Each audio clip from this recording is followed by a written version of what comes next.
Now, problem 3. This problem having two parts.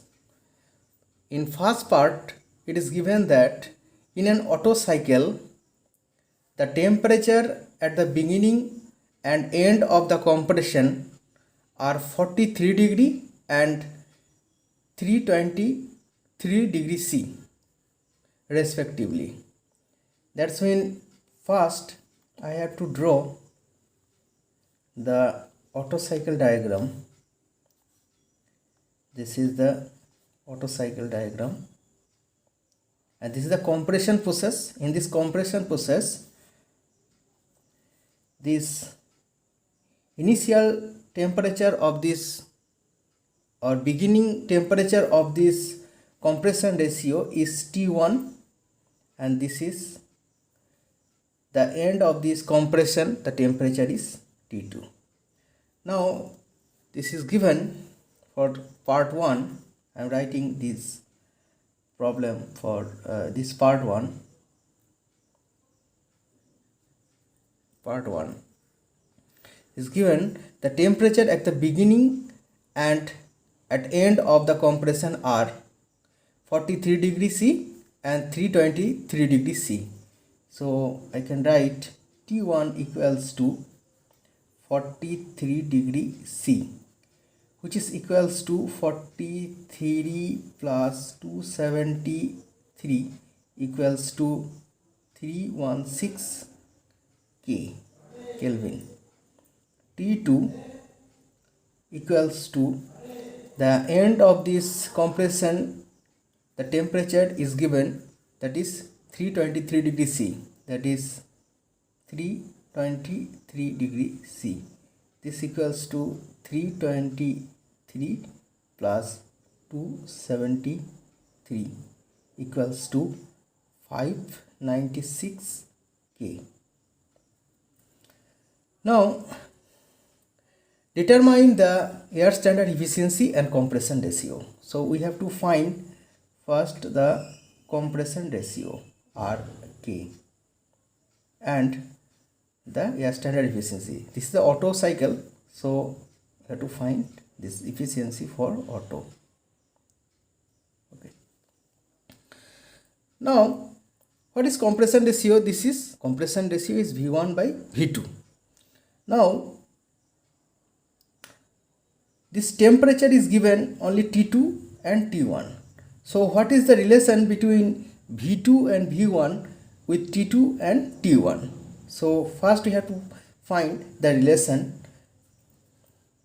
For this case, you know this point 2, and for point 1 we can write this is the compression process, that is the isentropic process, that is S is constant. So I can write for isentropic or adiabatic process, always it is written like that: P1 V1 by T1 equals to P2 V2 by T2. From this I can write P2 by P1 equals to T2 and T1 V2.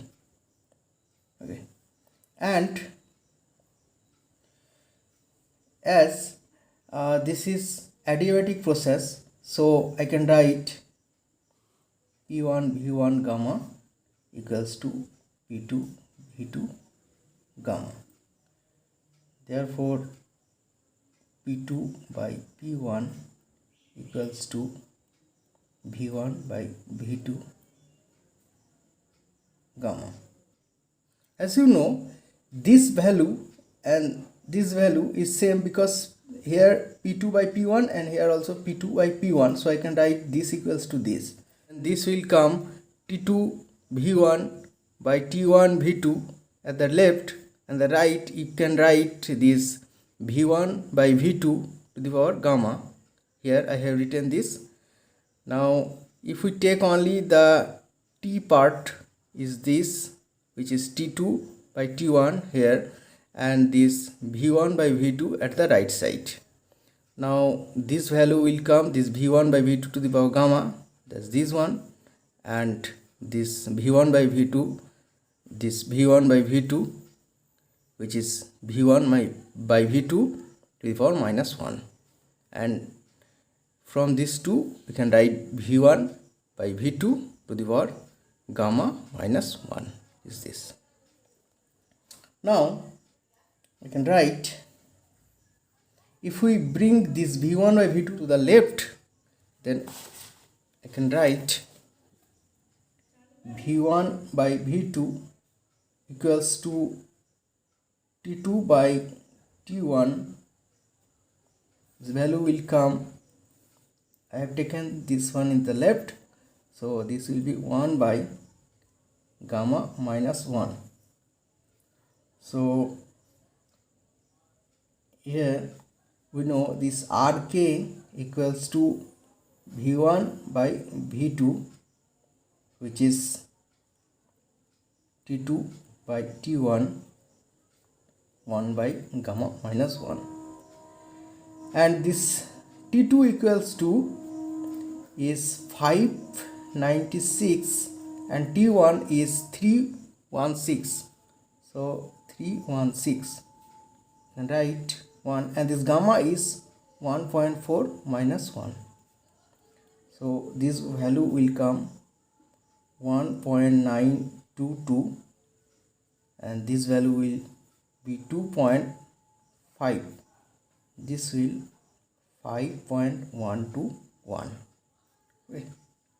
Now as you know this compression ratio, so Otto cycle efficiency will be 1 minus 1 by Rk gamma minus 1 is equals to 1 minus 1 by Rk is 5.121, gamma is 1.4, and this is minus 1, so this value will come 1 minus 1 by 1.921 equals to 0.4794 equals to 47.94%.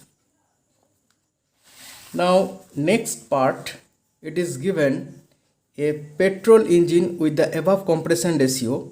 So given for next part is that, for this next part, part 2, is given data, the compression ratio is same as the first part, that is 5.121, and then it is given the IP develops 22 kilowatts IP, so I can write IP is 22 kilowatt. Then given consumption of fuel is 1.63 gallon, so fuel consumption FC fuel consumption is 1.63 gallon per hour. Now given specific gravity of the fuel is specific gravity, the specific gravity is S, which is, we know, the density of fuel by density of water, which is specific gravity, and this value is given 0.78. Also given the calorific value is this is CV, calorific value of the fuel is 34396 3.5 kilojoule per kg. Okay, we have to determine the indicated thermal efficiency. We have to find the indicated thermal efficiency, that is thermal efficiency is ITER thermal indicated. You have to find this one. And the relative efficiency, we have to find the relative efficiency. Now first we have to find the fuel consumption. Now fuel consumption,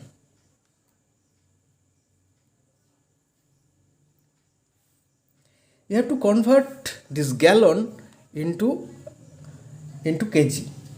So this value will come, fuel consumption is written as MF, which is 1.63 gallon per hour is given. But to change this gallon into the kg, it is given here, this the mass of 1 gallon of water is 4.5 kg. We have to multiply with this 1.63 into 4.5, and this will be the mass of the water, because it is given this is the mass of the gallon of water. So this can be the height of water, that is kg per hour. Now we have to convert this water into the fuel. So further I have to multiply with this 63 into 4.5 into S, the specific gravity, this is S. So this water will be converted into the fuel. This will be kg per hour. Now this value will come 1.63 into 4.5 into S is 0.78 kg per hour. Now we have to divide with 3600 so that this hour will be converted to the second. So 1.63 into 4.5 into 0.78 into 1 by 3600. This value will come 0.00158 kg per second. Now this thermal indicated will be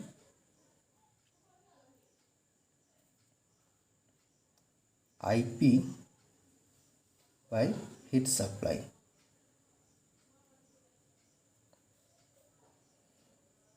Now IP is given 22 and heat supply is MF into CV.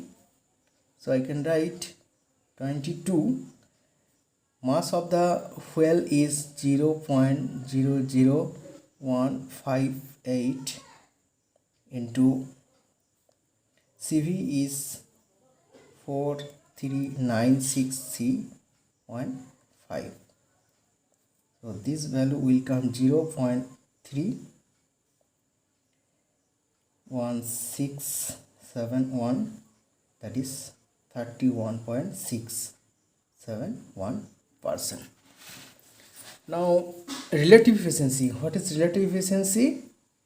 Relative efficiency, it is the ratio of thermal efficiency with Otto cycle efficiency. Here it is, this cycle is the Otto cycle, so here standard efficiency. So I can write this is thermal efficiency indicated by Otto cycle efficiency. So this will be 0.31671 and this is 0.4794. So this will be 0.66 equals to 66.